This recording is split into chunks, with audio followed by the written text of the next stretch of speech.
a little bit of a nod to that as we get into game one of this set between these two trainers. It's an Ogerpon and Farigiraf, but a Fluttermane and a Chi-Yu. Yeah, absolutely classic combination for Steinar here with that Chi-Yu and the Fluttermane. Of course, the Beta Varin reducing the special defense of everything on the field for Fluttermane to take advantage of. But then the Fluttermane's special defenses are lowered as well. Farigiraf and with that Rock-type Ogerpon there ready for some follow-me support. Yeah, certainly. And, you know, it actually could be just an offensive turn here for Daniel. Ogerpon Cornerstone, with that sturdy ability that you mentioned earlier, tends to be trained to be more fast and offensive.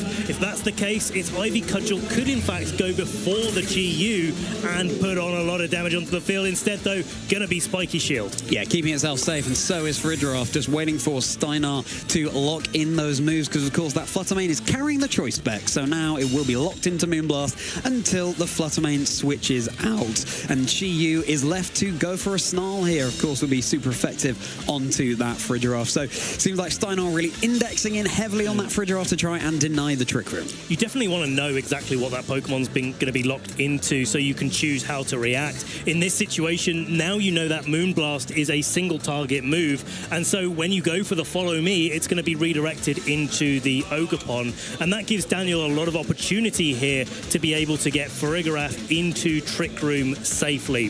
There is also the option for the Torkoal to come in here, maybe predicting a Snarl to be coming out from the Chi-Yu and maybe use that eject pack to reposition, but I think mostly it's going to be the Farigiraf wanting to get the Trick Room up onto the field, and how well Steinar can punish this situation is going to depend on how this turn plays out. Well, actually, it's going to be that helping hand coming out from the Farigiraf, or a helping hoof, I should say, as Moonblast connects down into the Ogerpon, but Sturdy lets it live on the field. And here comes a massive responding Ivy Cudgel into this Fluttermane with that helping hand, easily enough for the one-hit knockout. Fluttermane goes back to Steinar, and, you know, that is a real offensive threat on the field, already removed for Steinar. And with that Snarl as well, picking up the knockout on the Ogerpon, super effective on the Farigiraf. It's almost unfair how much damage that Snarl did to the Farigiraf there. Okay, it's super effective, but this Chi-Yu isn't holding an offensive item, and so, yeah, seeing it do over 50% damage with a move that's both hitting two things at once, but also not that powerful in the first place is really, really impressive. The Ogerpon, though, is going to be coming in for Steinar. It's going to be able to redirect any moves away from this Chi-Yu, which is still carrying its Focus Sash. Yeah, in comes Daniel's Fluttermane there as well. And, yeah, Chi-Yu with that Focus Sash, unaffected by that Ogerpon with the Ivy Cudgel. Sometimes all you need is one strong hit like that Ivy Cudgel in order to secure the victory as the game plays out. Right now, the Ogerpon is down and out, so only time will tell whether it's done enough. But this is the thing about Farigiraf. Got access to moves like Helping Hand as well as Trick Room, and with the Throat Spray, it can also be an offensive force. It certainly could be, but it's going to have to take a little bit of time to get set up, and I don't think it has that time available to it with all of the threats that Steinar has on his side of the field, and this is where the disadvantage of having that Fairy Feather on the Fluttermane comes in, because with that special defense boost from the Ogerpon Wellspring with its Embody aspect, it's going to be taking those hits very, very well. Yeah, incredibly well, but Farigiraf is going to be the terrestrialization Pokemon of choice for Daniel, going for that Water Terra type. Nice defensive option there, though now weak to Electric and Grass. And I'm looking at you, Ogerpon, as Fluttermane keeps itself safe with a Protect in order to scout out what she is going to do. It's going for another Snarl. This Farigiraf has already taken a drop to its special attack, but now it's terrestrialized away from that Psychic type, taking that move much better than it did on the first turn, and there it is. Calls it, going for the Horn Leech, super effective onto the Farigiraf. That is Daniel's Terra option down on the same turn it was used. I think, you know, regardless of whether or not it was Horn Leech or Ivy Cudgel, with the Ivy Cudgel would have been boosted by the Terra on Steinar's side, it probably would have been able to knock out regardless. Especially seeing that Ursaluna in the back, there was no way for Daniel to be able to pivot that Farigiraf out of there before it was able to be knocked out. And I think this is the story, this game, of how Daniel was probably expecting the Farigiraf to be able to take those hits just that little bit better, and maybe to be able to get Trick Room in the mid-game rather than the early game, and maybe missed an opportunity there, but an opportunity to get a double protect on this turn. Right, and Blood Moon Ursaluna in a Moon Ball. That is so cool. As Dark Pulse is going into Fluttermane's Protect, and Ogerpon able to go for the Ivy Cudgel also into the Fluttermane. So Blood Moon Ursaluna is free to eclipse Steinar's side of the field right now. That's a Blood Moon going into the special defense boosted Ogerpon. It's able to hang on with just a sliver. And just a sliver is all you need to be able to be a threat in this situation. But the question here is whether or not the Chi-Yu's able to knock out that Fluttermane in one from this scenario, because if it's not, then the Ogerpon going for, say, a spiky shield or something similar in this situation won't protect it from the Dazzling Gleam in the next turn, because Fluttermane on Daniel's side of the field is going to be the faster of all the Pokemon remaining. And that could give the ability for Ursaluna to get one major attack off. It's really down to the protects here, because and the targeting. You want to target into that Fluttermane because it's protected twice in a row, but if you do that, you leave that Blood Moon open to be able to attack. Well, Ogerpon doesn't want to be on the receiving end of one of those one bit, going for that spiky shield. Chi-Yu able to get a double connect with the Heat Wave. Fluttermane still above 50%. Ursaluna taking a lot of damage from that. Not so known for its special defense. Here comes a responding Dazzling Gleam. That's the focus slash finally broken onto Chi-Yu, and a follow-up Earth Power is going to be enough for that knockout. We've had that sneak peek that it's Raging Bolt in the back, and I think that if there are two Pokemon Raging Bolt doesn't like, it's those two Daniel has. It would have been if the Chi-Yu hadn't have got that damage onto the Fluttermane. Now, I'm not sure whether or not, depending on the training of this Raging Bolt and the Fluttermane, whether that Fluttermane would be going down to a Thunderclap or not. And that, I think, is going to be really the key to the end game of this matchup.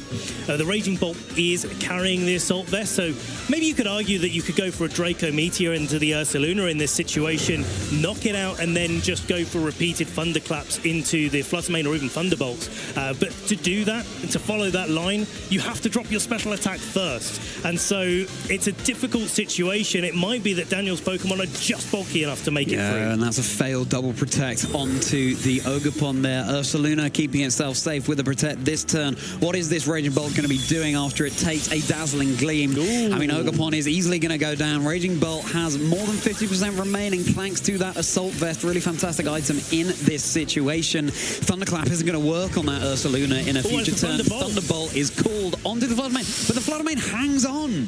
And wow, this is coming absolutely down to the wire. You can take a KO on any Pokemon that you like if you're Steinar, but the problem is that Daniel has two Pokemon that can probably knock out the Raging Bolt in this position. Moonblast is enough to pick up the KO on the Raging Bolt. A critical hit for good measure, but looking at that damage of the Dazzling Gleam, it's pretty likely that Moonblast would have been enough to pick up the KO regardless. And Daniel wiping a little bit of spoil off the brow there, because that was a pressure situation.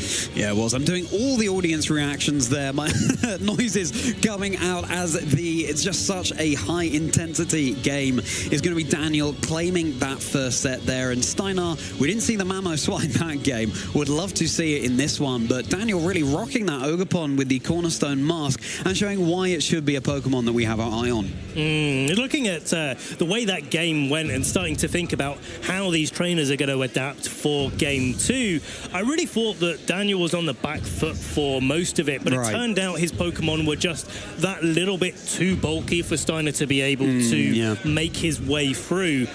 And I wonder if there was, maybe without the double protect, Steinar would have been in a great spot. But you kind of know that that's the case. And it kind of comes down to targeting in that situation. Do you predict things like the double protect and then work your way around them? Or do you say, hey, it's more likely that if I target into this spot, I'm probably going to get the damage I need. So let's just go for it. And most of the time that I come out on the front foot. Right. It's predicting where the protects are going to come out is such a risky thing to do, because you think, well, this is the Pokemon I like to attack into, therefore maybe it's going to protect, maybe attack into the other one. But then if your opponent is thinking, well, I'd probably protect this one because I think he's going to want to attack the other one, you know, it's just things that you have to somehow find the best possible plays on every single turn when there are so many variables to take into account. But we're ready to get into the next game between Daniel and Steinar. It's going to be Ogerpon with the Cornerstone once more for Daniel alongside Entei, Fluttermane and Chi Chi-Yu once again for Steinar. Daniel going straight on the offensive here, and I really like the adaptation to the Fluttermane Chi-Yu lead that we saw Steinar play in Game 1, because that Choice Scarf on the Entei allows it to outspeed and probably do either, if it's not going to be able to KO one of Steinar's Pokemon, it's going to be able to do a lot of damage and certainly break the Focus Sash on the Chi-Yu. And when you're looking at this position, it's a lot more threatening than that Farigiraf and the Ogerpon were in Game 1. It does kind of lead you to think whether or not Daniel's even brought the Trick Room options available to him in Game 2. Right, and Chi does have that Ghost Terra type, so an Extreme Speed would be doing nothing into the Chi-Yu here. It doesn't look like Steinar's locked into that Ghost Terra as of yet, but it is going to be a Terrestrialization coming out from Daniel, and it will be the Entei becoming that Fire Terra type, really boosting up the volcanic power of this Pokemon. You don't often see Entei going for an offensive Terra, but let's see what it can achieve here. Flare Blitz coming out, connecting down into that Fluttermane on Steinar's side. That is enough for the one-hit knockout. Good night, Fluttermane there. What a powerful move that this Entei has access to. And especially with its natural defensive capabilities, it's going to be able to survive the turn. But this Chi-Yu going down to its Focus Sash straight away. We know that Ogerpon does naturally outspeed the Chi-Yu. Heat Wave in reply doing good damage. But it looks like Daniel's really got the front foot right now. I'm so impressed by the damage output of this Chi-Yu. Obviously, it's reducing the special defense of everything around it, but carrying the Focus Sash, it's you know, it's not the Choice Specs or a Life Orb or another damage boosting item, but with that Tornadus out on the field here, this Chi-Yu is looking really good, although it would have to go for a Ghost Terrestrialization to get around an Extreme Speed coming out from the Entei. But of course, Entei holding that Choice Scarf means it is locked into the Flare Blitz right now. And the Tornadus is going to be able to get the Tailwind up in this situation. Chi-Yu probably going to be able to get an easy knockout on this turn, but then Daniel gets to bring in another Pokemon, and with Follow Me support next turn, it's going to be difficult for Steinar to be able to deal with what's coming out. But he does target correctly, getting that Dazzling Dark Pulse going into the Entei, ignoring the Ogerpon going for the Spiky Shield, and getting that KO, getting a little bit of ground back from Daniel. Yeah, it's quite safe, isn't it? Because, of course, Entei with the Choice Scarf would not be likely to be going for Protect, and certainly not after going for a Flare Blitz on that first turn. So you can fairly safely target that slot and know that something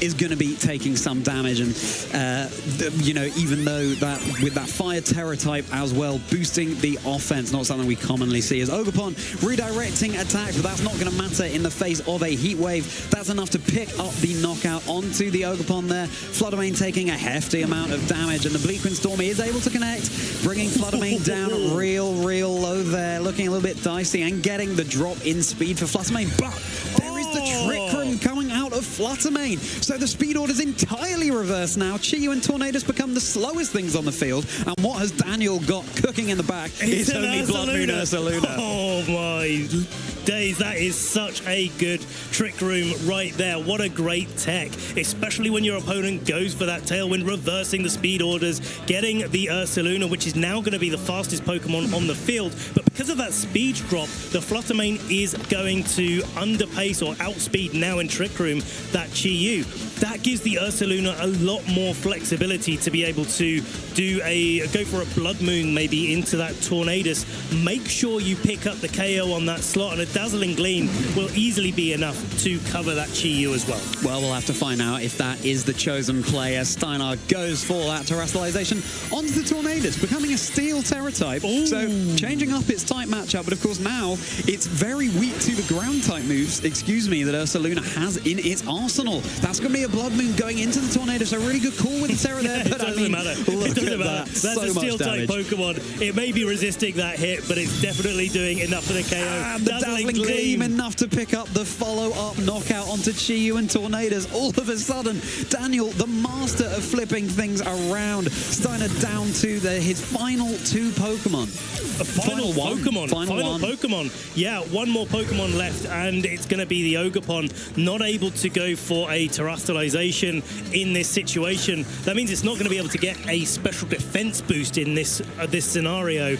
And that's probably the only way that it's going to be able to stand up to a single target now, Hyper Voice, as well as a Dazzling Gleam, or even a Moonblast. because of that speed drop as well, I don't know if this Fluttermane is going to be going first, but first we're going to be waiting out Steiner's own Tailwind with a spiky shield. Right, well, that's going to be a Hyper Voice connecting down into Ogerpon. Fortunately, going for the Protect. It's now single target, that Hyper Voice. Moonblast following up. It's not looking good for Steinar here. Trick Room, of course, he stalled out one turn, and he's stalled out his Tailwind as well. But it could be that Ogerpon moving before the Fluttermane, but as you called out, Ben, it does have that speed drop thanks to the Bleakwind Storm earlier. So really interesting margins coming into the end game here in game 2. Now the problem is now Steiner's gone for the spiky shield.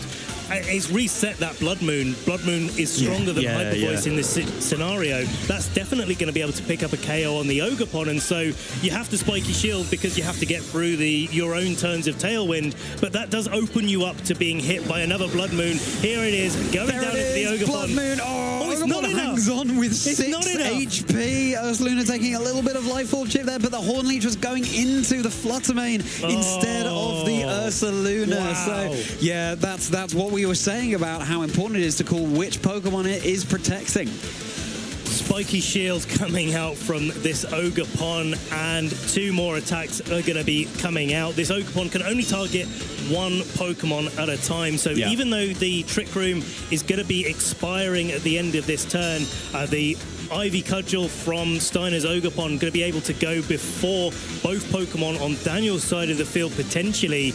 It can only target 1 thing at a time, and with only 6 HP remaining, it's likely going to be cut. But it has Horn Leech, and that's super effective damage. It's recovering some health there. It's going to bring the Ogerpon up to 73 HP. This could be really, really close. How much is Moonblast going to do? It's going to be enough for the knockout, especially boosted by that Fairy Feather. But Steinar absolutely playing to their outs there, and your winner for this round is Daniel Daaertni.